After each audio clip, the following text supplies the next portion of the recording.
reaching for what I believe in, and I must never stop rising, rising, rising. Never stop rising, rising. Yes, family, welcome back, welcome back, welcome back. Have I got another one for you today? You may have heard something similar to this before, but I really believe it's important that I stress on this one because it's something that's been hitting me in 2019 as well. That's right. It's to be honest, it's a timeless principle, and I hope people take this as a timeless principle. It's something that I hold on to, and it's something that even when I'm not very vocal about it, I actually put a lot of time into making sure that I do this, and that's to protect your dream. Protect your dream. Oh my days, you need to protect your dream. And when I say dream, I don't mean like protect your dream of being something silly. To be honest, when I say something silly, I'm sure something comes into your mind. That's fine. I'm talking about a real dream, a dream you're trying to make a reality. It's so important to have a dream. We're all born and we eventually have something that grows in our hearts. Maybe not everybody, maybe this is just for the weirdos and the creatives. That's fine, because I know we easily know what our dream is. So yeah, for the creatives, for the weirdos, for the real dreamers, protect your dream. How and why am I talking about this? The reason is because life has thrown so many things at you. We know that, but to make it, I guess, realer is where I am at the moment. There's a lot of things I'm trying to do. Of course, you know, I have my business, BFA. If you don't know, well, you know now, Black Fingerprint Associates. And the company is one I'm building for creatives, to be run by creatives for creatives. So it's supposed to be a support system for musicians, singers, poets, painters, dancers, and so on. It's got like it does photography for films, photography, you know, videography for movies and videos, and also does photography for people who need photos and stills. So that's what BFA is at the moment, and I'm branching it out. And at the same time, there's a lot of responsibility, family responsibilities. There's the political side of things where you may have to make sure that you keep in touch with friends, and these things all pull on you. You have to look after family too. There's financial obligations. There's also all sorts of things that keep pulling on you. And sometimes the pressure can almost make it seem like your dream is not relevant. And I'm guilty of that. The pressure sometimes, especially when you're not getting to where you want to be. You made a time scale. You've made a plan. You said by this time I'll be here, but you're not there yet. And sometimes it can be a big one. You can start thinking to myself, oh my days, pressures of life. I need to get this going. I need to build this. I need to do this. I need to do that.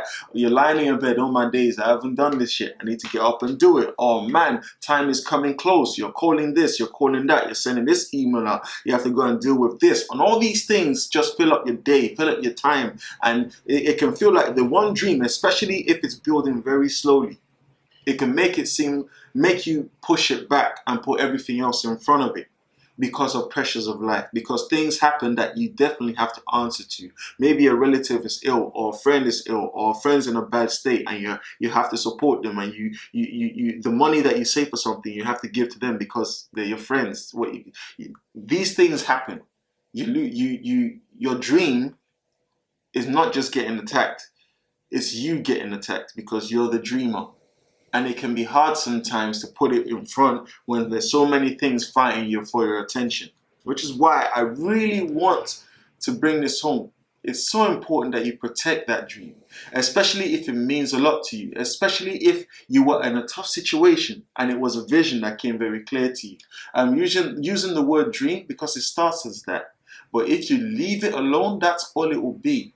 But that dream that makes you feel good, whether it's writing books, whether it's being a sportsman, whether it's creating a YouTube channel, or maybe you're a baker, or maybe you like doing certain things. I know I've done this like this before, but it's something that I have to constantly remind people. If you haven't seen those other videos before, go check them out.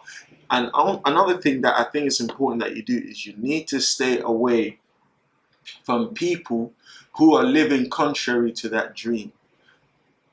Sometimes they come in the form of well wishes, and they may not really mean you harm. They may not mean you, they may not mean you harm or mean something bad towards you, or trying to stifle you in any way, shape, or form.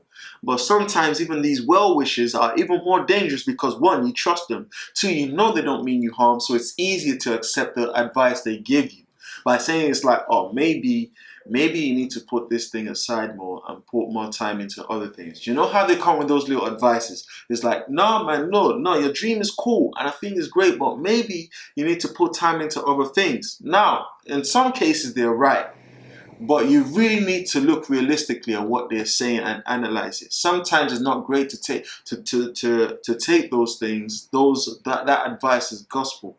I'm not saying that you should push them away and not see them or not talk to them or completely avoid them. That's not what I'm saying. All I'm saying is by protecting your dream, you need to be careful who you share it with. You need to be careful who you let tell you about it. Especially if they're not a weirdo like you. You get me? If they're not from the same world as you, they may not fully understand how important these things are or this vision is. It's so important because it's funny how the well-wishers that are doing you wrong and hurting you without realizing it, it's true. They're the same people that will be, give you a tap on the back and say, well done, you've done it. There's some people, they may laugh at your dream, but as soon as it gets going and it starts going somewhere, that the same people that may want something from you once you're dead. But that dream may be a lifeblood to you. This is for you to decide. How important is this dream to you? Is it important enough to lose out on relationships with? Is it important enough to sacrifice? Ooh. Wow, this is a big one. Is it big enough to sacrifice maybe having your own place and having to live with someone else? Is it important enough to sacrifice maybe the comfort of having a car and running around in buses and trains? These seem like little things, but when you're really building something big, and don't be afraid to dream big. You just have to count the cost of it and put things in place for it. But when you're dreaming big, these little things become big things. When you're having to carry things, heavy things non-stop to places. Me, I'm not a stranger to hard work, so I know what it takes sometimes to build certain things. But you just have to count the cost and put realistic steps in place to make these dreams happen. Some dreams are so big that you may not ever see it in your lifetime. But it's important to have those dreams because that's what changes society. To be honest, the biggest world changers are dreamers. Martin Luther King had a dream. You know what I'm saying? He didn't live long enough to see the whole thing come into fruition, but his name is still been mentioned long after he's gone. So it's important to have a dream. Dreamers are society changers. Dreamers are world changers. Only if they start putting in action to change it. And at the same time, they have to protect it. Surround yourself with people, not yes men, but people who see your dream and are actively giving you constructive things to help build it. At the same time, protect it. Don't just share it with anyone who can do something to damage it or demotivate you or deflate you. You can do without that. The world will do that to you regardless. And yeah, that's what I want to share with you today. Protect your dream. See you on the other side. See you on the next one.